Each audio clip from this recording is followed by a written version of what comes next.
Hey guys, it's Mike here and welcome back to Laughingstock Cinema. In this video, I'm going to be discussing the Mission Impossible franchise and why, in my estimation, it is the greatest action franchise of all time. And I know, there's definitely a lot of steep competition when it comes to that. However, when I go through the entire franchise starting at its roots all the way up until right now, I think I'm going to spell out exactly why this stands apart from all the rest, and I'm also going to be doing some direct comparisons. So, what I'm going to do right now is I'm going to start off with the very beginning as I switch my screen over to that, and I show you right here that Mission Impossible began in the 1960s actually as a television series that I believe was on CVS or CBS. And originally it was actually something that was iconic, for that generation, the boomer generation, if you will, growing up and watching this action spy series unfolding on their screens.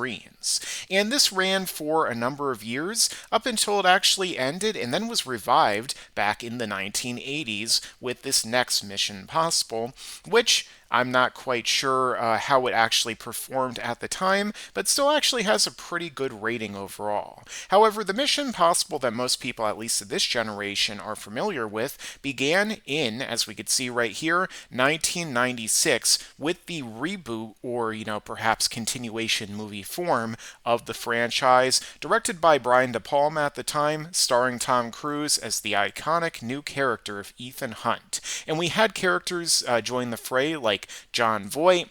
We had Kittredge returning once again, which was, he was the main character, at least one of them, from the original series, making his debut as a higher up in this one. And this did a really great job of reintroducing the story, the setting, the world, and everyone to the general movie-going public and the population who might not have even seen that original series, considering the fact that this movie came out actually about 30 years after the origin of the story and kicked everything off in a really action packed way, with it being more of a, spy thriller at the time.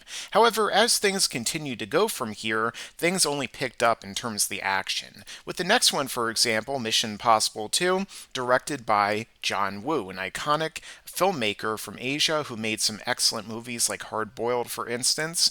And unfortunately, though, as you can see with the IMDb rating reflected, this is actually the weakest of the bunch. Some people love this movie because of how ridiculous and over the top it is. You can see in this picture in this trailer, I got paused here for copyright reasons, obviously, that Tom Cruise went all out with the insanity in this movie, doing his free climbing here without any kind of harnesses up the side of a mountain, people jumping on their motorcycles while shooting at each other. It was really ridiculous and over the top. The main villain in this one was actually Doug Ray Scott, who was originally going to be playing Aragorn in the Lord of the Rings trilogy before they swapped him out for Viggo Mortensen, which I think was a good job. And this is, one of the movies where they started to, bring back previous cast members as well, such as Ving Rhames, who would become one of the returning characters throughout the story, such as in Mission Impossible 3, which I think is really where the franchise starts to get great. It has a 6.9 IMDb, for example, but I think that J.J. Abrams really helped to breathe new life into this, which is ironic considering the fact that he helped to kill the Star Wars franchise. But with that being said, the fact of the matter is that, they did a great job here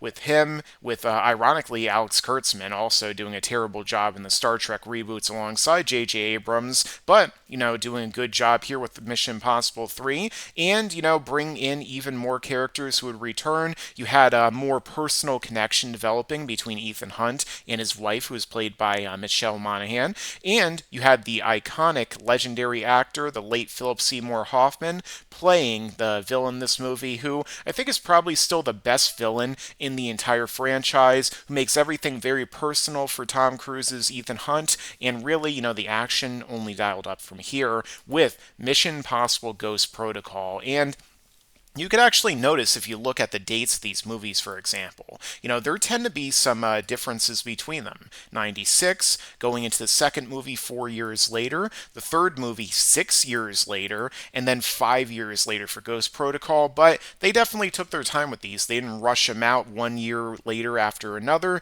They made sure that they were great every single time. And Ghost Protocol blew all the other ones away in the past, better than all the previous ones combined. Brad Bird, who also directed and created The Incredibles, did an amazing job here as the director. Of course, Tom Cruise on fire, doing some of his most insane stunts thus far. Like, for example, climbing up the Burj Khalifa in Dubai, actually doing that for real, almost dropping to his death until they caught him out the window in one of the most just crazy scenes, in terms of practical stunts ever. And this started to introduce even more of those characters, like Simon Pegg introduced to the series, if I remember correctly, in this movie, joining as Benji. And you had Michael Nyqvist, who was in the Girl with the Dragon Tattoo original movies, doing a great job as the villain here. You don't see Jeremy Renner really coming back much, or Paula Patton after this one, but they did a good job too. And really, everyone on this cast was doing an excellent job, but the stunts and the action is really what took this series to the next level, and they only continue to try and top themselves from here.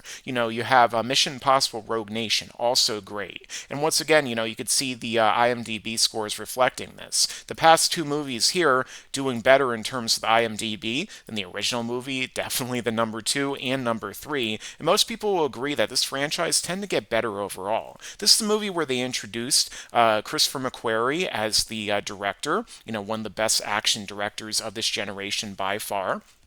And you see that they brought in Rebecca Ferguson as kind of a new love interest, kind of like almost like a Bond girl type of character, along the lines of like Ming-Na Wen and people like that who actually are capable in their way, like a female spy. Jeremy Renner did return this one. I think this is the only one that he comes back for. And then, of course, the continuing cast, along with Sean Harris, who would be the villain of this movie and one of the villains of the following one.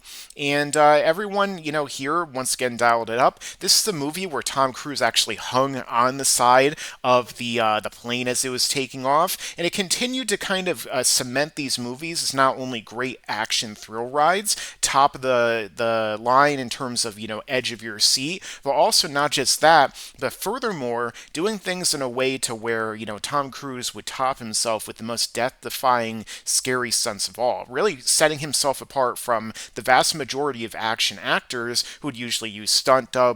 They would typically do things like, filling every single thing with CGI, so they didn't really have to do these death-defying stunts. But Tom Cruise is a man like Jackie Chan or like Buster Keaton before him, who is doing these stunts and, putting his own life on the line at every step to give the highest amount of quality possible, and you really get to see that in these movies, especially the latter half of this franchise, because unlike most of these franchises, as they go on, when you get into the 5th movie, the 6th movie with Fallout, they tend to go way down in terms of quality, but they only got better in terms of quality overall, because Fallout for me is probably the best movie in the entire franchise, with insane stunts like Tom Cruise climbing from a sack that's underneath of a helicopter up a rope into the helicopter and then piloting himself, jumping out of a plane and activating his parachute at really low height, and a number of other things that he did that easily could have killed this guy. I mean, the guy literally jumped from rooftop to rooftop, broke his foot, and then kept running because of how into the movie he was and how much he wanted to guarantee that he put out an excellent product. And as a result, this gave us, in its 6th entry in the franchise, one of the greatest action movies of all time. And how many franchises could say 6 movies in that they're actually good and getting better? Very few.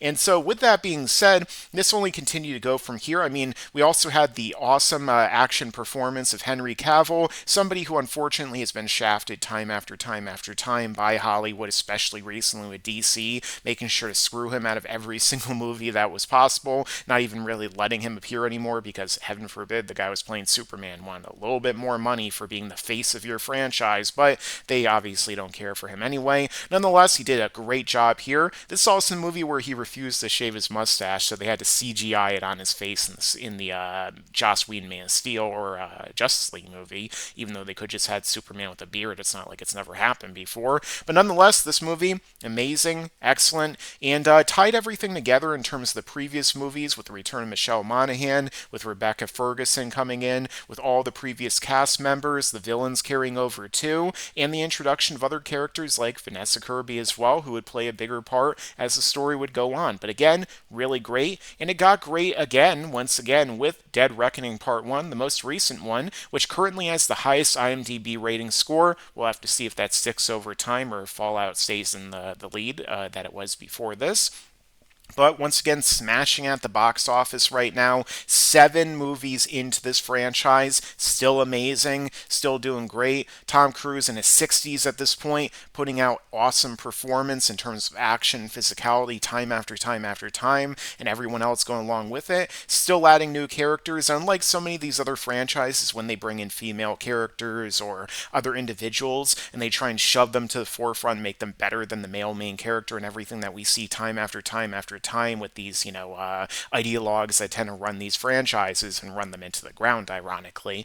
The fact of the matter is that, no, they introduce these characters and maybe they're equal in some ways, but Tom Cruise, as Ethan Hunt, is always meant to be like that main focal character who's the one that everyone needs to rely on, and in the end is able to overcome the obstacles no matter how impossible they are. After all, he is the Mission Impossible guy, right? So, with that being said, amazing job that they did here in every single movie, except for, I guess, 2. And showing us that, again, 7 movies in, they can keep getting better and better and doing a great job and blasting it at the box office. And look at the other franchises that this really compares to in terms of, like, the best overall. We got Terminator, which has my favorite movie of all time, Terminator 2. But overall, there's only really 3 good movies in this franchise, which are the first 2, and then, in my, opinion, Terminator Salvation with Christian Bale. But all the other ones are pretty much trash. Same thing with the Batman. You got some great movies in there, like Batman 1989. Some people kind of have their different mixed views on Batman Returns. Then you got the Batman and the Nolan movies. But then you have terrible entries like Batman and Robin. Some people hate Batman Forever. Batman v Superman. So really, it goes up and down in terms of quality there. This is another really long-running franchise. It's been going on vastly longer than Mission Impossible. Same thing with the case for Fast and Furious. The first one was really good. Second one was not good at all. The third one, a lot of people don't like it. I kind of do. Fourth one, not a fan. Fifth one, great. Sixth one, great. Seventh one, all right. But then it falls off again. This is another big competing long-running franchise, one of the biggest ones on the planet. But again, a lot of the movies don't really hold up compared to Mission Impossible. Same thing with the Marvel movies. You got great movies like Captain America: The Winter Soldier, Civil War. But at the same time, you also have terrible movies like Captain Marvel, The Eternals, and a number of these other products that they've done where this was the biggest movie franchise in the world, and Disney ran it into the ground because, their politics and their other different aspects that they just shoved to the forefront over the ideas of quality entertainment, and unfortunately, that's what we ended up getting. Another great example would be Star Wars. If you want to count it as like action, I tend to think of it more as sci-fi fantasy with action, but nonetheless, if you want to include those, the original trilogy was great. The prequels, the third movie is great. The first 2, not quite as much. And the Star Wars movies, terrible from Disney for the most part, just running the legacy and the characters and everything into the ground, especially with The Last Jedi number 8, and then number 9, The Rise of Skywalker. And Solo, another poor reboot, and a number of these other movies simply don't even hold up on rewatch. Rogue One, for example. Really liked that when I saw it. When I rewatched it, and every single subsequent time, not as much, but the Mission Impossible movies, that's not really a problem. And then you have John Wick. This is actually a good competitor for the modern day, but there's only 4 movies in this, and not all 4 of them are necessarily masterpieces when it comes to storytelling or, the same ways that the Mission Impossible movies are. Sure, Chapter 4 and Parabellum and all of them really have great action sequences and, a strong leading performance, well, as strong as Keanu Reeves can actually give in terms of those, but nonetheless, still 4 movies compared to 7, going on 8 very soon for Mission Impossible. I'm sure the next one's going to be really good at the very least, probably better than 2. So nonetheless, again, John Wick can't really compare. So overall, when it comes down to everything in this franchise, like I've said, time after time after time, hit after hit after hit, how can you really say that this is not the best action franchise when it comes to consistency, length of the franchise? Because again, 2023, actually, this franchise started in 1966, but if we're just counting the movies, almost 30 years now, or actually, yeah, almost 30 years now of quality films. You can even say that Mission Impossible 2 is still quality in terms of, action sequences and a number of other things. I mean, most people still give it a generally positive review of a 6.1 overall. So, nonetheless, kind of hard to say otherwise, and I'd like to see anyone down below try to make an argument for another movie franchise at this point being better when it comes to all the different factors I've laid out in this video. But with that being said, I think I did a job right here. I would say a good job. I'm not gonna, try and pat myself too much on the back, right?